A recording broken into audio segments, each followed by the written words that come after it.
अस्सलाम वालेकुम बच्चे, कैसे हैं सब लोग? होप सो सब ठीक होंगे। आज हम 9th क्लास की chemistry according to new syllabus chapter 9 का टॉपिक देखेंगे। ग्रुप 17 के एलिमेंट्स की खसूसियात कि जो 17 ग्रुप के एलिमेंट्स होते हैं उनकी खसूसियात किस तरह से चेंज हो रही होती है और कैसे उनमें क्या तब्दीली किस तरह से आ रही होती है। अच्छा, ग्रुप 17 क्या होता है बच्चे? हम लोगों ने ना अभी तक पीरियोडिक टेबल के बारे में पढ़ते हैं, हमने ये बात की थी कि अभी तक जितने एलिमेंट्स डिस्कवर हुए ना उन सबको ना एक ही जगह पे रख दिया गया है। जैसे जैसे उनका एटॉमिक नंबर बढ़ रहा होता है ना उस हिसाब से उसको अरेंज कर दिया गया। अब इसमें जो हमारे पास ये जो वर्टिकल ये जो अमुदी कतारें होती हैं ना बच्चे, इनको ग्रुप्स बोलते हैं। ये जो दरमियान वाली मेटल्स हैं इनको ट्रांजिशन मेटल्स बोलते हैं। इनको हम लोग नहीं पढ़ेंगे। हम लोग पढ़ेंगे पहला ग्रुप, दूसरा ग्रुप, तेरवा नहीं पढ़ते बच्चे, इसको तीसरा पढ़ते हैं। क्यों? क्योंकि ये वाले जो ट्रांजिशन मेटल्स होती हैं इनको हम अलहदा से कंसीडर करते हैं। तो इसको हम लोगों ने अगर स्टडी करना हो तो इसको तीसरा ग्रुप, चौथा, पांचवा, छठा, सातवां और आठवां। वैसे तो अगर नंबर देखा जाए तो ये 1, 2 और ये 13वां, 14वां, 15वां, 16वां, 17वां, 18वां होता है। लेकिन हम लोगों ने जो पढ़ना होता है ना ग्रुप्स को कॉमनली, तो हम लोग बच्चे 1, 2, 3, 4, 5, 6, 7। आज जो हम लोग पढ़ेंगे ना बच्चे, हम 17वां ग्रुप पढ़ेंगे, मतलब 7वें ग्रुप के एलिमेंट्स को पढ़ेंगे। अब ये 7वां ग्रुप इसलिए बोला जाता है बच्चे, मैंने कहा था ये जो ग्रुप नंबर होता है ना बच्चे, ये आपको बता रहा होता है कि पहला ग्रुप का मतलब है इन सब के एलिमेंट्स के बाहरी वाले शेल में ना एक ही इलेक्ट्रॉन होगा। दूसरा ग्रुप है मतलब इन सबके बाहरी वाले शेल में 2 इलेक्ट्रॉन्स होंगे। मैंने कहा था इसको इग्नोर अभी हम करेंगे। 13वें का मतलब होता है तीसरा, मतलब इन सबके बाहरी वाले शेल में 3 इलेक्ट्रॉन्स होंगे। 14वें का मतलब है चौथा, इसके सबके बाहरी वाले शेल में 4 इलेक्ट्रॉन्स होंगे। हम लोग पढ़ना चाह रहे हैं, हम 17वां ग्रुप पढ़ना चाह रहे हैं, मतलब 7वां। इसका मतलब इन सबके बाहरी वाले शेल में 7 इलेक्ट्रॉन्स होंगे। तो हम 17वें ग्रुप के एलिमेंट्स की खसूसियात पढ़ना चाह रहे हैं। कहते हैं ग्रुप 17 में शामिल जितने एलिमेंट्स हैं ना इनके बाहरी वाले शेल में 7 इलेक्ट्रॉन्स होते हैं। और इनकी जो कन्फिगरेशन होती है, इलेक्ट्रॉनिक कन्फिगरेशन, ये मौजूद किस तरह से होते हैं? इसको लिखा जाता है, ये गलती से ऐसे लिखा गया है, ये NS2 है। मतलब 2 हमारे पास इलेक्ट्रॉन्स होंगे, वो P में 5 इलेक्ट्रॉन्स होते हैं। तो ये मिस्टेकनली लिखा गया है NS2P5। मतलब हमारे पास शेल कोई सा भी हो सकता है, लेकिन जो सब शेल होगा S में 2 इलेक्ट्रॉन्स होंगे और P में 5 होंगे। तो ये हमारे पास होंगे टोटल 7 इलेक्ट्रॉन्स होते हैं किसी भी शेल में। बाहर वाला शेल वो कोई सा भी हो सकता है, किसी एटम में बाहर वाला शेल दूसरा होगा, किसी में तीसरा होगा, एंड सो ऑन। तो शेल चेंज हो सकता है, सब शेल यही होंगे S और P। ये देखिए मुझे, ये मेरे पास ना 17वें ग्रुप के एलिमेंट्स हैं, फ्लोरीन, क्लोरीन, ब्रोमीन। इन सब के जो बाहरी वाला शेल होता है ना उसमें 7 इलेक्ट्रॉन्स होते हैं। फ्लोरीन है, इसके 2 ही शेल है, लेकिन बाहरी वाले शेल में 7 इलेक्ट्रॉन्स है। क्लोरीन है, इसके 3 शेल्स होते हैं, तीसरे शेल में 7 इलेक्ट्रॉन्स होते हैं, तीसरा सबसे बाहरी वाला होता है। ब्रोमीन में चौथे में 7 इलेक्ट्रॉन्स होंगे। तो इन सब के बाहरी वाले शेल में 7 इलेक्ट्रॉन्स होते हैं। तो शेल चेंज हो सकता है, मतलब N का नंबर चेंज हो सकता है, लेकिन आपके पास जो सब शेल्स हैं S और P वो चेंज नहीं होंगे। मतलब S में भी 2 इलेक्ट्रॉन्स होंगे और P में 5 होंगे, कोई सा भी आपके पास एटम हो। ये देखिए उसकी ना इलेक्ट्रॉनिक कन्फिगरेशन को प्रॉपर्ली दिखाया। फ्लोरीन है तो उसकी जो एटॉमिक कन्फिगरेशन होती है वो 1s2 होती है, 2s2 2p5 होती है। मतलब 2 हमारे पास S सब शेल में होंगे, 5 P सब शेल में होंगे। क्लोरीन है, उसके तीसरा शेल होता है, लेकिन सब शेल S और P भी होता है, मतलब S में 2 होंगे और P में 5 होंगे। ब्रोमीन है तो इसका चौथा सब शेल होता है, लेकिन सब शेल वही होंगे S और P, मतलब S में 2 होंगे और P में 5 होंगे। तो आप 17वें ग्रुप का कोई सा भी एलिमेंट दे दें, 7 जो इलेक्ट्रॉन्स होते हैं वो किस में मौजूद होते हैं? S और P सब शेल में होते हैं। 2 हमारे पास S में होंगे और 5 हमारे पास P में होंगे। तो हमारे पास शेल नंबर डिफरेंट हो सकता है, मतलब इसमें दूसरा, इसमें तीसरा, ही चौथा, लेकिन सब शेल सब में एक जितने इलेक्ट्रॉन्स होते हैं। तो ये हमारे पास इलेक्ट्रॉनिक कन्फिगरेशन होती है 17वें ग्रुप के एलिमेंट्स की। कहते हैं ये एलिमेंट्स होती हैं ये नॉन मेटल्स होती हैं और ज्यादा इलेक्ट्रोनेगेटिव होती हैं। इसका मतलब क्या बच्चे? ये नॉन मेटल्स होंगे, मेटल्स नहीं होंगे। यूजुअली हमारे पास गैसेज होती हैं। इलेक्ट्रोनेगेटिव का मतलब क्या बच्चे? इनके बाहरी वाले शेल में ना 7 इलेक्ट्रॉन्स होते हैं और किसी भी एटम को स्टेबल होने के लिए ना 8 इलेक्ट्रॉन्स चाहिए होते हैं। तो ये इसकी प्रेफरेंस होती है कि इलेक्ट्रॉन को गेन करे, और जब भी कोई एटम इलेक्ट्रॉन लेता है ना तो उसके ऊपर नेगेटिव चार्ज आ जाता है। तो हम कहते हैं इसी तरह से अगर क्लोरीन है तो इसके पास भी 7 इलेक्ट्रॉन है, तो ये इसकी सबकी यही ट्राई होती है कि अपने 8 इलेक्ट्रॉन्स पूरे कर ले एक इलेक्ट्रॉन लेके। तो इन सब के ऊपर नेगेटिव चार्ज का चांसेस ज्यादा होता है, ठीक है, इसलिए इनको इलेक्ट्रोनेगेटिव बोला जाता है। तो वो यहाँ पे इसी बात को कह रहे हैं कि इनमें एक इलेक्ट्रॉन हासिल करके एनाइन बनने की खसूसियत ज्यादा होती है। मतलब एनाइन का मतलब है इनके ऊपर नेगेटिव चार्ज आ जाता है। ये एलिमेंट्स जो होते हैं ना बच्चे, ये यूजुअली डायटोमिक मॉलिक्यूल्स, मतलब 2-2 एटम मिलके अपना 8 इलेक्ट्रॉन्स पूरे कर रहे होते हैं। डायटोमिक मॉलिक्यूल का मतलब बच्चे 2-2 एटम्स मिलकर ना कंबाइन हो रहे होते हैं। जैसे फ्लोरीन है, इसके बाहरी वाले शेल में 7 इलेक्ट्रॉन्स होंगे, इसके भी 7। अब इन सबको दोनों को एक इलेक्ट्रॉन अपने 8 इलेक्ट्रॉन्स पूरे करने के लिए चाहिए। तो यहाँ पे ये दोनों जो है ना बॉन्डिंग कर लेते हैं, अपना एक इलेक्ट्रॉन शेयर करके कोवलेंट बॉन्ड बना लेते हैं। तो यहाँ पे वो यही बात कर रहा है कि यूजुअली हमारे पास क्या होता है, डाई एटॉमिक, मतलब 2 एटम्स मिलके मॉलिक्यूल्स के फॉर्म में मौजूद होते हैं, ठीक है। और बहुत ज्यादा रिएक्टिव के तौर पे पहचाने जाते हैं। मतलब जाहिर सी बात है बच्चे, दोनों ने अपना एक एक इलेक्ट्रॉन तो पूरा लेके 8 इलेक्ट्रॉन्स पूरे करने हैं ना, इसलिए 17वें ग्रुप के एलिमेंट्स होते हैं ये सारे के सारे रिएक्टिव होते हैं। क्यों? क्योंकि इन सब के बाई वाले शेल में 7 इलेक्ट्रॉन्स होते हैं, इनको 8 पूरे करने के लिए इलेक्ट्रॉन लेना पड़ता है, तो इसलिए ये सारे फटाफट रिएक्शन कर रहे होते हैं। कहते हैं जब हम लोग 17वें ग्रुप को पढ़ते हैं, जैसे जैसे हम ऊपर से नीचे आते जा रहे होते हैं ना, तो हमारे पास मेल्टिंग पॉइंट्स, बॉइलिंग पॉइंट्स बढ़ रहे होते हैं। क्यों बढ़ रहे होते हैं बच्चे? हमारे पास ये देखें, अगर आप ऊपर से नीचे आते जा रहे हैं तो नंबर ऑफ इलेक्ट्रॉन्स बढ़ रहे हैं। मतलब यहाँ पे अगर टोटल इलेक्ट्रॉन की बात करें तो यहाँ पे टोटल हमारे पास 9 होते हैं, लेकिन जैसे ही हम आ रहे हैं तो इलेक्ट्रॉन्स भी बढ़े और न्यूक्लियस में हमारे पास प्रोटॉन्स न्यूट्रॉन्स भी बढ़ते हैं। इस तरह से जैसे जैसे नीचे आते जा रहे हैं तो हमारे पास उसका साइज बढ़ा, मैस बढ़ा, नंबर ऑफ पार्टिकल्स बढ़ रहे हैं। तो इसलिए अगर मुझे इन सारे बॉन्ड्स को तोड़ना है तो मुझे एनर्जी ज़्यादा देनी पड़ेगी। तो हम कहते हैं ये मेल्टिंग पॉइंट इसका ज़्यादा हो रहा है, तो बॉइलिंग पॉइंट, क्योंकि जैसे हम ऊपर से नीचे आ रहे होते हैं हमारे पास इनके इलेक्ट्रॉन्स, प्रोटॉन्स वगैरह की तादाद बढ़ रही होती है। तो वो यहाँ पे यही कह रहे हैं कि जैसे जैसे हम ऊपर से नीचे आते जा रहे होते हैं मेल्टिंग बॉइलिंग पॉइंट्स बढ़ रहे होते हैं। क्यों? क्योंकि हमारे पास शेल्स में मौजूद इलेक्ट्रॉन्स की तादाद बढ़ी होती है, जिसकी वजह से इसका साइज बढ़ा होता है। अगर साइज बढ़ेगा तो मिलकर बड़े बड़े मॉलिक्यूल्स बनाएंगे और उनको तोड़ना बतदरीज कह लें मुश्किल होता है, इसलिए आपको ज़्यादा एनर्जी देनी पड़ती है। ठीक है, इसलिए जैसे जैसे आप ऊपर से नीचे आते जाएंगे हमारे पास ज़्यादा मॉलिक्यूल्स होने की वजह से, मतलब ज़्यादा इलेक्ट्रॉन्स पार्टिकल्स ज़्यादा होने की वजह से, जब वो दूसरे ब्रोमीन के साथ या क्लोरीन दूसरे क्लोरीन के साथ बनाते हैं तो मॉलिक्यूल ज़्यादा बड़ा होता है, हमारे पास कशिश की कुव्वत भी ज़्यादा होती है। इसलिए जैसे जैसे ऊपर आते जाते हैं उनको तोड़ने के लिए आपको ज़्यादा एनर्जी चाहिए होती है। तो हम कहते हैं मॉलिक्यूल्स में हमारे पास उनके मेल्टिंग या बॉइलिंग पॉइंट्स वो बढ़ जाते हैं। लाइक ये डायग्राम में दिखाया, 2 फ्लोरीन मिलेंगे तो ये छोटे एटम्स होते हैं, जब ये दोनों कंबाइन होते हैं तो मॉलिक्यूल इतना बड़ा नहीं होता। तो लेकिन क्लोरीन साइज बढ़ जाता है, इसके निस्बत ब्रोमीन का साइज और बढ़ता है, आयोडीन का, तो ये बड़े मॉलिक्यूल्स बनते जाते हैं। और बड़े मॉलिक्यूल्स होंगे तो एटम्स कह लें, मॉलिक्यूल्स, इलेक्ट्रॉन्स वगैरह, प्रोटॉन्स की तादाद भी ज़्यादा होगी, कशिश भी ज़्यादा होगी, इसलिए इनको तोड़ने के लिए ज़्यादा एनर्जी देनी पड़ती है। तो जैसे जैसे आप ऊपर से नीचे आते जाते हैं मतलब साइज बढ़ता जाता है, तो बच्चे आपको ज़्यादा एनर्जी देनी पड़ती है। ठीक है, इसलिए इनके मेल्टिंग पॉइंट्स जो है वो बढ़ते जाते हैं। तो वो कहते हैं आयोडीन और ब्रोमीन की या ब्रोमाइड की जो मेल्टिंग बॉइलिंग पॉइंट्स होते हैं वो क्लोरीन और फ्लोरीन की निस्बत ज़्यादा होते हैं। यहाँ पे ये क्वेश्चन ज़रूर बन सकता है कि जैसे आप ऊपर से नीचे आते हैं 17वें ग्रुप में हमारे पास मेल्टिंग और बॉइलिंग पॉइंट्स क्यों बढ़ते हैं? तो इसका आंसर यही हो सकता है कि मेल्टिंग पॉइंट्स, बॉइलिंग पॉइंट्स इसलिए बढ़ते हैं क्योंकि शेल्स में इलेक्ट्रॉन्स की तादाद बढ़ती है और बड़े मॉलिक्यूल्स बनाते हैं। जैसे बड़े मॉलिक्यूल्स को तोड़ना हो तो आपको ज़्यादा एनर्जी देनी पड़ती है, इसलिए इनके मेल्टिंग और बॉइलिंग पॉइंट्स से वो बढ़ते जाते हैं। ठीक है, कहते हैं जो 17वें ग्रुप के एलिमेंट्स हैं इनका एक और नाम इनको दिया जाता है, इनको हैलोजेंस बोला जाता है। हैलोजेंस का मतलब होता है साल्ट बनाने वाले।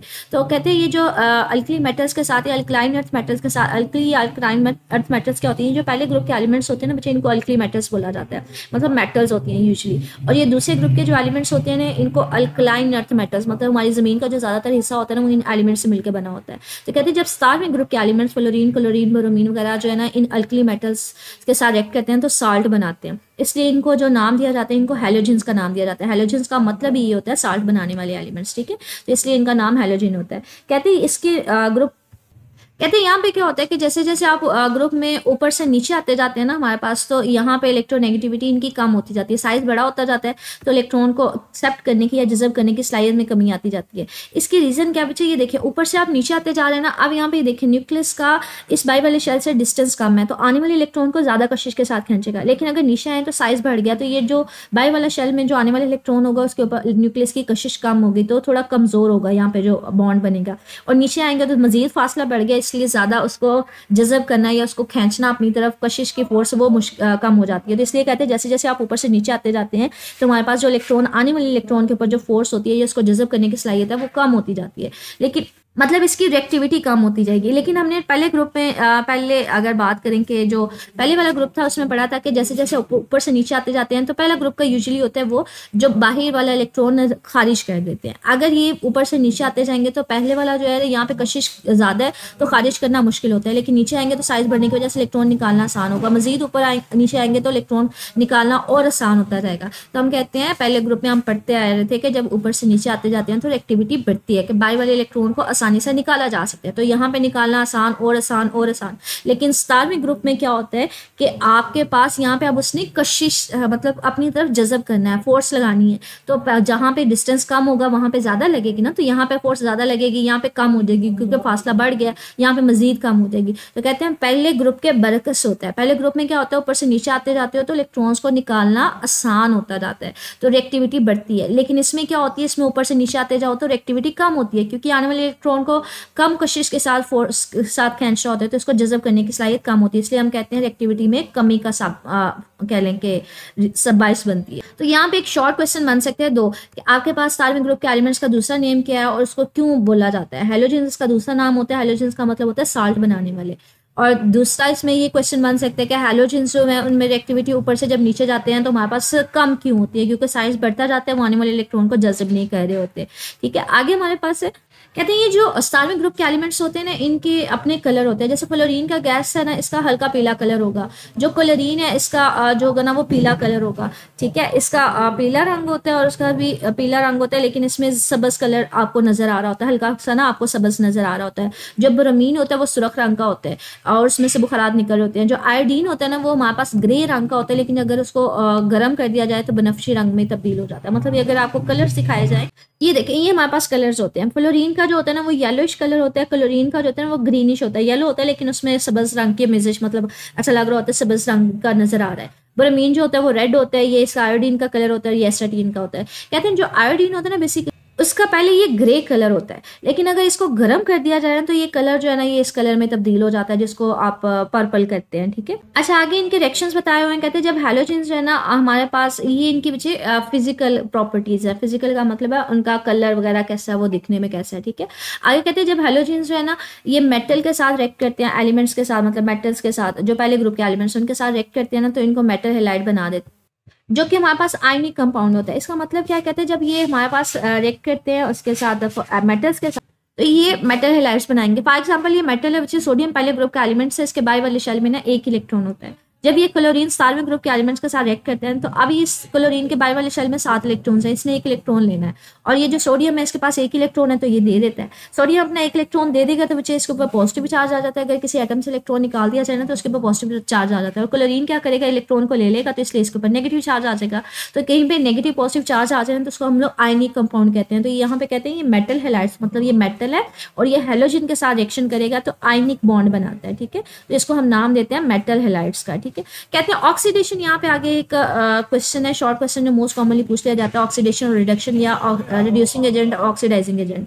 कहते हैं ऑक्सीडेशन है क्या, एक ऐसा अमल है जिसमें किसी शय का इलेक्ट्रॉन खोया जाता है। मतलब जिसमें अगर कोई चीज़ अपना इलेक्ट्रॉन खो देती है ना तो उस प्रोसेस को हम ऑक्सीडेशन कहते हैं। कहते हैं जो शय इलेक्ट्रॉन खोती है इसको रिड्यूसिंग एजेंट, मतलब उसका इलेक्ट्रॉन निकल गया ना उसको हम कहते हैं उसका कम हो गया, रिड्यूस हो गया, तो उसको रिड्यूसिंग एजेंट कहते हैं। फॉर एग्जाम्पल जैसे मैंने अभी आपको दिखाया कि यहाँ पे सोडियम है, इसमें से इलेक्ट्रॉन का निकलना, ठीक है, इलेक्ट्रॉन का निकलना इसको ऑक्सीडेशन कहते हैं। और जिसमें से इलेक्ट्रॉन निकल रहा होता है उसको रिड्यूसिंग एजेंट कहते हैं। तो इलेक्ट्रॉन इसमें से निकल गया, इसके ऊपर चार्ज कौन सा आ जाएगा, पॉजिटिव चार्ज आ जाएगा। तो ये देखिए उसी को इक्वेशन में लिखा हुआ है कि ये सोडियम थी बेसिकली, उसके बाई वाले शेल में एक इलेक्ट्रॉन निकल गया तो ये Na पॉजिटिव बन गई। अब जिसमें से इलेक्ट्रॉन निकल रहा है उसको रिड्यूसिंग मतलब उसका इलेक्ट्रॉन कम हो रहा है तो उसको रिड्यूसिंग एजेंट कहेंगे। और इलेक्ट्रॉन के निकलने के प्रोसेस को हम कहते हैं ऑक्सीडेशन। इसके बरकस हम कहते हैं रिडक्शन। क्या बच्चे, रिडक्शन फिर उसका ऑपोजिट होगा ना। ऑक्सीडेशन में क्या, इलेक्ट्रॉन का निकलना, तो इलेक्ट्रॉन का जज़ब होना क्या होगा, किसी शय का इलेक्ट्रॉन जब हासिल करता है तो उसको कहते हैं रिडक्शन।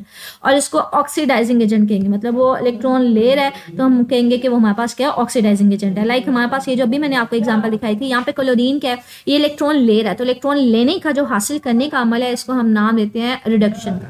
और ये हमारे पास क्या होगी, ये जो लेयर इलेक्ट्रॉन इसको हम नाम देंगे ऑक्सीडाइजिंग, मतलब इसकी वजह से ये ऑक्सीडाइज हो रहा था ना, अपना इलेक्ट्रॉन कम कर रहा था, इसलिए इसको ऑक्सीडाइजिंग एजेंट कहते हैं। ठीक है, तो ये हमारे पास यहाँ पे डेफिनेशन आ सकती है। ऑक्सीडेशन और रिडक्शन में फर्क लिखें, या फिर आ सकते हैं कि रिड्यूसिंग एजेंट कौन से होते हैं, ऑक्सीडाइजिंग एजेंट कौन से होते हैं। तो ये इंपॉर्टेंट शॉर्ट क्वेश्चन यहाँ पे बन सकता है, एमसीक्यू भी बन सकता है। ठीक है, कहते हैं ये जो हमारे पास ऑक्सीडेशन या रिडक्शन, मतलब जो ऑक्सीडेशन का मतलब है जो एक इलेक्ट्रॉन किसी एटम से इलेक्ट्रॉन निकल रहा होता है, और रिडक्शन जो कोई इलेक्ट्रॉन ले रहा होता है, ये दोनों एक ही वक्त में होते हैं। ये कब होंगे, जब किसी वहां पे दोनों होंगे, कोई एक इलेक्ट्रॉन दे रहा होगा, कोई इलेक्ट्रॉन दूसरा उसे कबूल करने वाला मौजूद होगा, दोनों मौजूद होंगे तो ऑक्सीडेशन रिडक्शन होगी। ठीक है, आगे कहते हैं हैलोजन ऑक्सीडाइजिंग एजेंट्स हैं और इनकी ऑक्सीडाइजिंग पावर ऊपर से नीचे बतदरीज कम होती जाती है। मतलब जैसे जैसे आप हैलोजेंस में स्टार ग्रुप के एलिमेंट्स में ऊपर से नीचे आते जाते हैं तो इनके इलेक्ट्रॉन लेने की जो कैपेसिटी है वो कम होती जाती है। मतलब ये इलेक्ट्रॉन का ज्यादा कशिश के साथ खींचेगा, इसकी कशिश कम हो जाएगी क्योंकि न्यूक्लियस से दूर होने की वजह से कशिश कम हो जाती है, यहाँ पे मजीद दूर होने की वजह से कशिश कम हो जाएगी। तो कहते हैं जैसे जैसे हम ऊपर से नीचे आते जा रहे हैं ऑक्सीडाइजिंग पावर जो है वो हमारे पास क्या होती जा रही है, उसकी कम होती जाती है। कहते हैं अगर रिएक्शन देखा जाए कि अगर कम ज्यादा पावर वाला ऑक्सीडाइजिंग जो हमारे पास हैलोजन किसी दूसरे कंपाउंड के साथ रिएक्ट मौजूदगी में मौजूद हो तो क्या होगा। अच्छा, ये यहाँ पे ना उससे पहले ये उसको बताया हो कि जैसे जैसे आप ऊपर से नीचे आते जा रहे हैं ऑक्सीडाइजिंग पावर जो है वो कम होती जा रही है। क्लोरीन की सबसे ज्यादा होती है, ब्रोमीन की उससे कम होती है, आयोडीन की उससे कम होती है। तो आगे कहते हैं रिएक्शंस देखते हैं कि अगर आप कोई ऐसा हैलोजन ले लें जिसकी ऑक्सीडाइजिंग पावर ज्यादा हो, वो किसी दूसरे हैलोजन के आयन को उससे तब्दील कर देता है, बाहर निकाल देता है। फॉर एग्जाम्पल वो यहाँ पे कह रहे हैं एक्सपोज करें ये एन सोडियम ब्रोमाइड हमारे पास एक कंपाउंड बना हुआ था जिसमें सोडियम तो मेटल थी, ब्रोमाइड जो मेरे पास ये एक ऑक्सीडाइजिंग मतलब साल्वेंट ग्रुप का एलिमेंट था। ठीक है। अब इसकी मौजूदगी में अगर यहाँ पे क्लोरीन मौजूद हो, क्लोरीन क्या है हमारे पास बच्चे ब्रोमीन के जिस पर ज्यादा ऑक्सीडाइजिंग पावर है ना, मतलब इसकी इलेक्ट्रॉन को खींचने की ज्यादा कोशिश है, तो ये क्या करेगा इस कंपाउंड में से ब्रोमीन को निकाल देगा और खुद इसके साथ अटैच हो जाएगा। इसी तरह क्लोरीन अगर सोडियम आयोडाइड, तो क्लोरीन के पीछे सोडियम आयोडाइड की निस्बत ज्यादा है, हमारे पास कोशिश ऑक्सीडाइजिंग पावर ज्यादा है, इलेक्ट्रॉन को कोशिश करने की ज्यादा कवत है, तो इसलिए क्या करेगा यहाँ से आयोडीन को निकाल देगा। अगर ब्रोमीन आयोडीन के साथ मतलब सोडियम आयोडाइड के साथ रिएक्ट करे तो यहाँ पे क्या होगा, ब्रोमीन की आयोडीन की निस्बत ज्यादा है तो ये इसके साथ उसको बाहर निकाल देगा, सोडियम ब्रोमाइड बना देगा। ठीक है। तो यहाँ पे रिएक्शंस पूछे जा सकते हैं कि अगर ज्यादा ऑक्सीडाइजिंग पावर वाला हैलोजन जो है वो किसी हैलोजन का कंपाउंड के साथ रिएक्ट करता है तो उसकी मौजूदगी में वहां पे मौजूद होता है तो फिर किस तरह से रिएक्शंस होते हैं। ठीक है। तो कहते हैं जब भी हाइड्रोजन जो है वो हैलोजन को बच्चे यूजुअली एक्स से लिखते हैं, हाइड्रोजन को ए से, जब इसके साथ रिएक्ट करता है तो हमारे पास बहुत ज्यादा स्ट्रॉन्ग एसिड बन रहे होते हैं। ठीक है। मतलब ये क्या है कि ये हाइड्रोजन जब हैलोजन के साथ रिएक्ट करेगा तो हाइड्रोजन हैलाइड बनाएगा, और हाइड्रोजन हैलाइड जो होते हैं वो बेसिकली स्ट्रॉन्ग एसिड्स होते हैं। ठीक है। स्ट्रॉन्ग एसिड्स का मतलब क्या है? अच्छा, स्ट्रॉन्ग एसिड्स जिसको बोलते हैं बच्चे जो हमारे पास अगर उनको पानी में हल किया जाए ना तो वो एच पॉजिटिव आयन दे देते हैं। एच पॉजिटिव आयन लैदा हो जाएगा, क्लोरीन आयन लैदा हो जाएगा। तो अगर कोई पानी में हल होने पे एच पॉजिटिव आयन दे तो हम कहते हैं वो स्ट्रॉन्ग एसिड है। तो कहते हैं यहाँ पे अगर हाइड्रोजन के साथ कोई हैलोजन लाइक क्लोरीन इसके साथ रिएक्ट करेगा तो HCl बना देगा, और अगर इसको पानी में हल किया जाएगा तो ये स्ट्रॉन्ग एसिड बनाएगा। ठीक है। तो इसकी प्रॉपर्टी है कि जब भी हाइड्रोजन के साथ रिएक्ट करते हैं हैलोजन तो ये आपको स्ट्रॉन्ग एसिड की फॉर्म में मिल रहे होते हैं। कहते हैं यहाँ पे सारे के सारे जो हाइड्रोजन हैलाइड है ना वो सारे के सारे गैस की सूरत में मौजूद होते हैं, सिर्फ और सिर्फ हाइड्रोजन फ्लोराइड के ये सिर्फ और सिर्फ माया की हालत में मौजूद होता है, बाकी सारे के सारे जो होते हैं वो गैस की हालत में मौजूद होते हैं। क्यों? क्योंकि कहते हैं जैसे जैसे आप ऊपर से नीचे आते जाते हैं तो साइज बढ़ता जाता है, बॉन्ड लेंथ बढ़ती जाती है।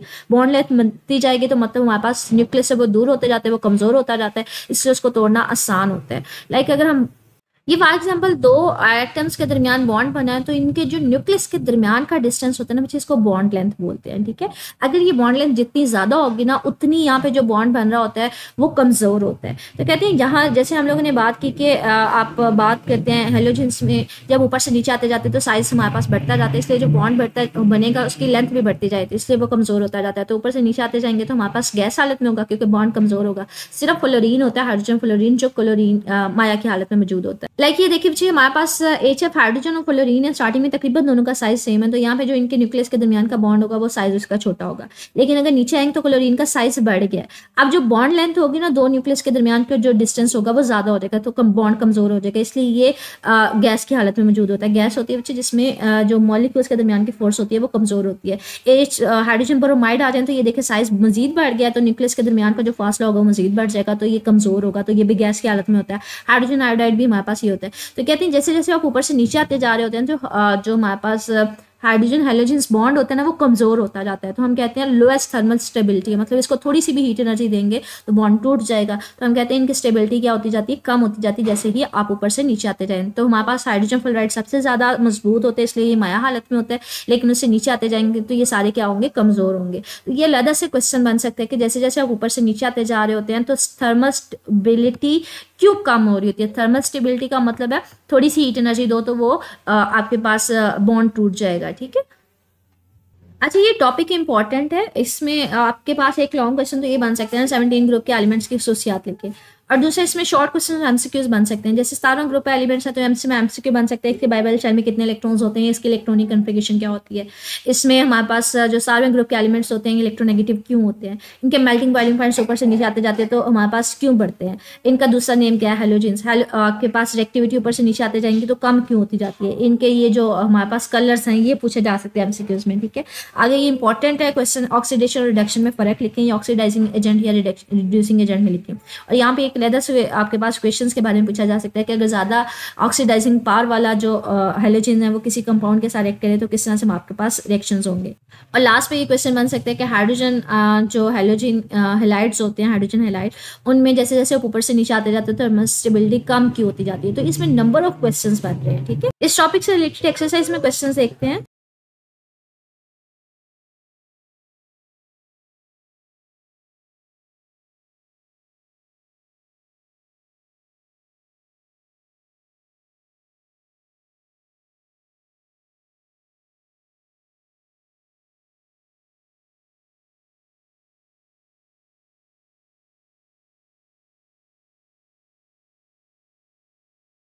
अच्छा, यहाँ पे क्वेश्चन है, दरअसल रिएक्शन में क्लोरीन एक ऑक्सीडाइजिंग एजेंट है, क्लोरीन तो वो कह रहा है ऑक्सीडाइजिंग एजेंट है, तो रिड्यूसिंग एजेंट कौन सा होगा, तो फिर मुझे NaBr जो होगा वो रिड्यूसिंग एजेंट होगा। ठीक है, अगर ये मेरे पास ऑक्सीडाइजिंग एजेंट है तो इसका आंसर देख लेते हैं। तो ये देखिए, इसके आंसर में आ रहा है कि NaBr जो होगा वो एक ऑक्सीडाइजिंग एजेंट होगा। आगे हमारे पास क्वेश्चन है बच्चे, आयोडीन आमतौर पर दर्जा हरारत में ठोस हालत में क्यों पाई जाती है। बच्चे आयोडीन में हमने पढ़ा था कि हमारे पास क्या होती है, जैसे जैसे आप ऊपर से नीचे आते जाएंगे तो मॉलिक्यूल्स का साइज बढ़ने की वजह से जब वो बॉन्ड बनाएंगे तो उनको तोड़ना जो होगा वो आसान होगा। ब्रोमीन के बाद आयोडीन होती है। ठीक है, लाइक ये हमने देखा था कि जब आयोडीन आयोडीन के साथ रिएक्ट करती है तो यहाँ पे जो मॉलिक्यूल बनता है वो बहुत बड़ा होता है, इनमें ज्यादा इलेक्ट्रॉन्स या प्रोटॉन्स की तादाद होती है, इसलिए उसको तोड़ना मुश्किल हो जाता है, इसलिए हम कहते हैं ये ठोस हालत में होती है, तो बॉन्ड मजबूत होता है। ठीक है, तो इसके अगर आंसर की तरफ देखें तो बच्चे इसके आंसर में ये कह रहा है कि ठोस हालत में मौजूद होता है क्योंकि इसके मॉलिक्यूल्स बड़े होते हैं, बड़े होने की वजह से इसमें इंटरमॉलिक्यूलर जो फोर्सेज होती है वो ज्यादा होती है, जिसकी वजह से ये ठोस हालत में मौजूद होती है।